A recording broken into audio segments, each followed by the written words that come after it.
Hello friends, welcome to Lithika சமையல். இன்றைக்கி நம்ம சேனலில் வெறும் கோதுமை மாவு வச்சு டக்குன்னு செய்யக்கூடிய ஒரு ஸ்நாக்ஸ் ரெசிபி தாங்க பார்க்க போகிறோம். இது ஸ்கூல் விட்டு வர குழந்தைங்களுக்கு ஈவினிங் ஸ்நாக்ஸாகவும் பிரேக்ஃபாஸ்ட்டாகவும் நம்ம செஞ்சு கொடுக்கலாம். வாங்க இந்த ரெசிபி எப்படி செய்கிறதுன்னு பார்க்கலாம். அதுக்கு ஒரு கப் அளவு கோதுமை மாவு எடுத்துக்கலாங்க. இந்த ரெசிபி கோதுமை மாவு இல்லைன்னா மைதா மாவு இதில் வேணாலும் செய்யலாம். நம்ம இன்றைக்கி கோதுமை மாவு தான் எடுத்துருக்கோம். அது ஒரு மிக்சிங் பவுலில் சேர்த்துக்கலாம். அடுத்து மாவுக்கு தேவையான அளவு உப்பு சேர்த்துக்கலாங்க. உப்பு சேர்த்த பிறகு கையால் நல்லா மிக்ஸ் பண்ணி விட்டுக்குங்க. நல்லா மிக்ஸ் பண்ணி விட்ட பிறகு கொஞ்சம் கொஞ்சமாக தண்ணி தெளித்து நல்லா சப்பாத்தி மாவு பதத்துக்கு பிசைஞ்சிக்கலாம். எடுத்த உடனே தண்ணி அதிகமாக சேர்க்கக்கூடாதுங்க. இதேமாரி கொஞ்சம் கொஞ்சமாக தண்ணி சேர்த்து தான் நல்லா மாவு பிசையணும். அடுத்தது மாவு கூட கொஞ்சமாக எண்ணெய் சேர்த்து பிசைஞ்சிக்கலாங்க. அப்போ தான் மாவு நல்லா சாஃப்டாக வரும்.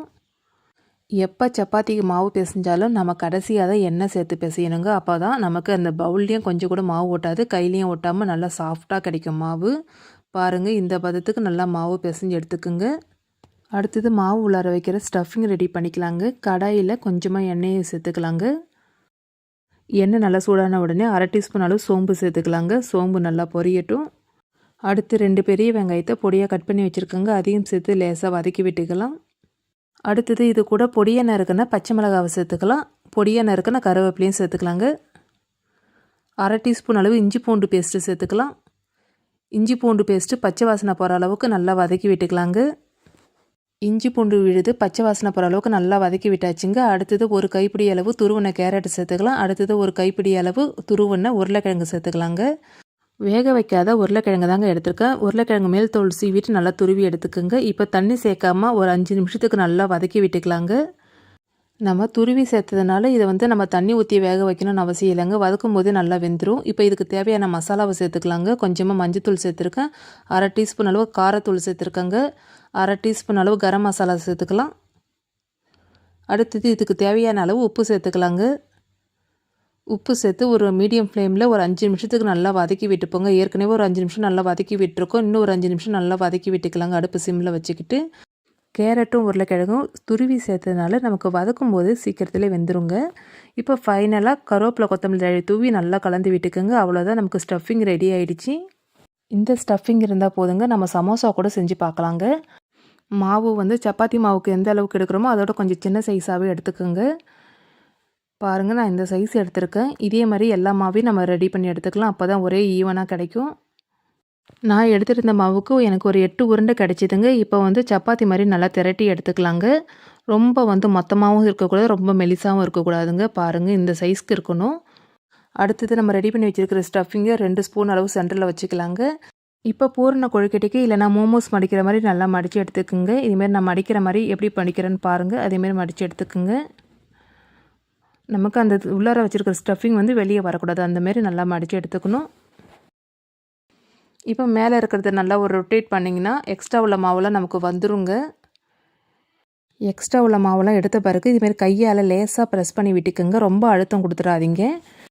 ரொம்ப அழுத்தம் கொடுத்திங்கன்னா உள்ளார வச்சுருக்கிற ஸ்டஃபிங்லாம் வெளியே வந்துடும். அதனால் கையால் லேசாக ப்ரெஸ் பண்ணி விட்டாலே போதுங்க. இதே மாதிரி நான் இன்னொன்று ரெடி பண்ணி காமிக்கிறேன், அதையும் பாருங்கள். ஸ்டஃபிங்கு சென்டரில் வச்ச பிறகு மோமோஸ் மடிக்கிற மாதிரி இல்லை பூரணம் கொடுக்குற மாதிரி இதுமாரி மடித்து எடுத்துக்குங்க. ஸ்டஃபிங் வெளியே வரக்கூடாது. இதேமாரி மடித்து எடுத்துகிட்ட பிறகு எக்ஸ்ட்ரா உள்ள மாவெல்லாம் நம்ம ரிமூவ் பண்ணிடலாங்க. எக்ஸ்ட்ரா மாவு எடுத்த பிறகு இதுமாரி கையால் லேசாக ப்ரெஸ் பண்ணி விட்டுக்குங்க. அவ்வளோதாங்க. இதே மாதிரி நம்ம எல்லா மாவையும் நம்ம ரெடி பண்ணி எடுத்துக்கலாம். இப்போ எல்லா மாவையும் ரெடி பண்ணி எடுத்தாச்சுங்க. இப்போ இட்லி பாத்திரத்தில் வச்சு வேக வச்சு எடுத்துக்கலாங்க. ஒரு 5 நிமிஷம் வேக வச்சா போதும். இட்லி பாத்திரத்தில் தேவையான அளவு தண்ணி சேர்த்துக்குங்க. இட்லி தட்டில் கொஞ்சமாக எண்ணெயை அப்ளை பண்ணிக்கோங்க. அப்போ தான் ஒட்டாமல் வரும். இப்போ நம்ம ரெடி பண்ணி வச்சுருக்கிறத ஒன்று ஒன்றா சேர்த்துக்கலாங்க. நான் கீழ் தட்டு மேல் தட்டு ரெண்டுத்துலேயும் ஒரே நடையில் தான் வேக வைக்கிறேன். இது வேகிறதுக்கு ரொம்ப நேரம் எடுத்துக்காதுங்க. 5லேருந்து 7 நிமிஷம் எடுத்துக்கும். ஒரு 7 நிமிஷம் கழித்து ஓப்பன் பண்ணி பார்க்கலாங்க.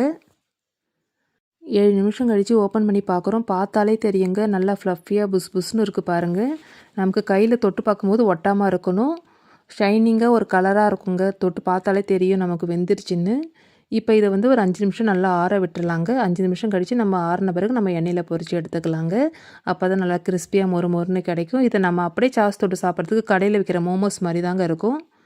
கடைகளில் விற்கிற மோமோஸ் வந்து மைதா மாவும் கார்ன்ஃப்ளவர் மாவும் மிக்ஸ் பண்ணி நமக்கு செய்கிறாங்க. நம்ம இது வந்து கோதுமை மாவில் செஞ்சுருக்கோங்க.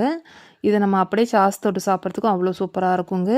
இப்போ வந்து இது எண்ணெயில் ஃப்ரை பண்ணிக்கலாம். கடாயில் கொஞ்சமாக எண்ணெயை சேர்த்துக்கலாங்க. இதுக்கு அதிக எண்ணெயும் தேவைப்படாதுங்க. ஒரு 2 ஸ்பூன் அளவு எண்ணெய் இருந்தால் போதும். இப்போ கடாயில் 2 ஸ்பூன் அளவு எண்ணெயை சேர்த்து நல்லா ஸ்ப்ரெட் பண்ணி விட்டுக்குங்க. அடுத்தது நம்ம ரெடி பண்ணி வச்சுருக்கிறத சேர்த்து நல்லா ஃப்ரை பண்ணி எடுத்துக்கலாங்க. இது வேகிறதுக்கு ரொம்ப நேரம் எடுத்துக்காதுங்க. ஒரு 2-3 மினிட்ஸில் நல்லா வெந்துடும். ஆல்ரெடி நம்ம வேக வச்சதுனால சீக்கிரமாகவே நமக்கு ரெடி ஆகிடுங்க. இப்போ அடிப்பகுதியில் நல்லா செவந்த பிறகு நம்ம திருப்பி விட்டுடலாம் பாருங்கள். இந்த ரெசிபி செய்கிறதுக்கு எண்ணெயும் அதிகம் தேவைப்படாதுங்க. 2 ஸ்பூன் அளவு இருந்தால் போதும்.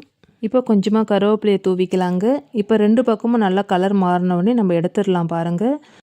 எண்ணெயில் ஃப்ரை பண்ணும்போது நல்லா புஷ்ஷுன்னு நல்லா ஃப்ளஃபியாக எந்த அளவுக்கு கிடச்சிருக்கு பாருங்கள். இப்போ 2 பக்கமும் நல்லா கலர் மாறிடுச்சுங்க. இப்போ எடுத்துடலாம். இப்போ இதே மாதிரி மீதி இருக்கிறதையும் நம்ம பொரிச்சு எடுத்துடலாங்க. வெறும் கோதுமை மாவு, உருளைக்கிழங்கு, கேரட், வெங்காயம் வச்சு ஈஸியான ஒரு ஸ்டஃபிங் சப்பாத்தி நம்ம ரெடி பண்ணிட்டோங்க. இது ஈவினிங் ஸ்கூல் விட்டு வர குழந்தைங்களுக்கு கண்டிப்பாக செஞ்சு கொடுங்க. கட்டாயம் விரும்பி சாப்பிடுவாங்க. எப்போவுமே ஒரே மாதிரி செஞ்சு கொடுக்காம இதே மாதிரி வித்தியாசமாக செஞ்சு கொடுங்க. குழந்தைங்கலேருந்து பெரியவங்க வரைக்கும் விரும்பி சாப்பிடுவாங்க.